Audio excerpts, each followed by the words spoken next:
John Welsman, congratulations on winning your second consecutive Canadian Screen Award. How are you feeling about that? Well, pretty good, Howard. I find myself always feeling very pleased to be in the group of nominees because I know the process. Juries see the entire works, and when they say your work is in that top 5, it has meaning.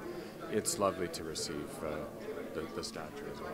Can you tell us a little bit about working on Tales from the Organ Trade, the film that actually won the award? Sure. Well, it's all a blur. This was going back over 2 years ago. Yeah, it was a very difficult film, to be honest, and I know the director would mind me saying that. We struggled with the tone, how much humor there was in the film. It actually, in its earlier incarnation, was quite tongue-in-cheek, and Rick Bienstock, our director, is actually a very, very funny person. She took a whole wry look at kidney donations, the organ trade, and it evolved out of that. And I know that it was in the edit process for many, many months. When I came on, I think they'd sort of figured out what the beast was. But I would say we worked pretty hard on the score because of that. There was a little tug back and forth. The editor, Steve Westlack, also was very involved in the creative process. It was a real collaboration. It was great, yeah. I understand in the field, of course, of film composing, there's often a great deal of back and forth where something gets pitched and they say, no, we want to try it a different way, let's go this way, let's go that way. How much of that was going on with the organ trade?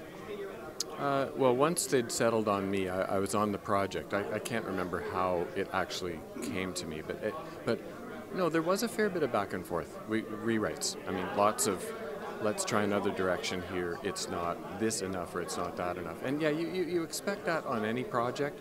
I would say with this one, there was more of that. But again, because I gave you the context there, it was a difficult project up until that point. What would you say are the greatest challenges facing the film composing community, I guess, all over the world and specifically in Canada? I'd have to take a minute for that one. The greatest challenge.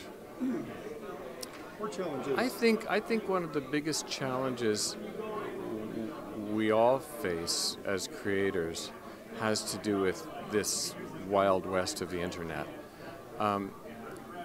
Of course it has to do with financial remuneration for our work, but it's influencing budgets, it's influencing how well, if we're given less upfront, budgets being as tight as they are, because of the multitude of broadcasters out there, and license fees are down, so we know when producers approach us, we really only have this much money. But to try to put the kind of quality on screen that we have historically, I've been around long enough to remember when every episode had an 18 to 20 piece orchestra on it. It was a given that the producer spent that much money. Those days are pretty much gone. There are exceptions. I'm not working on those shows, but even on those exceptions, they're often using a European orchestra, working for a fraction what North American players would be paid. I think that's a pretty big challenge creatively to still put something great on screen for less money. Absolutely. How important is SOCAN, if the upfront budgets are going down, how important is SOCAN in getting that back into you? More than ever. SOCAN is more important than ever to our livelihood. I wish it weren't the case, but that is the fact. But until we figure out how the online streaming payments are going to work and to see them actually increase to the point where it could be a living, I think we're in for a pretty interesting time. How's that word, interesting? What advice would you give to someone who's just starting out who wants to have a career as a film composer? I would say be sure that you really want to do this.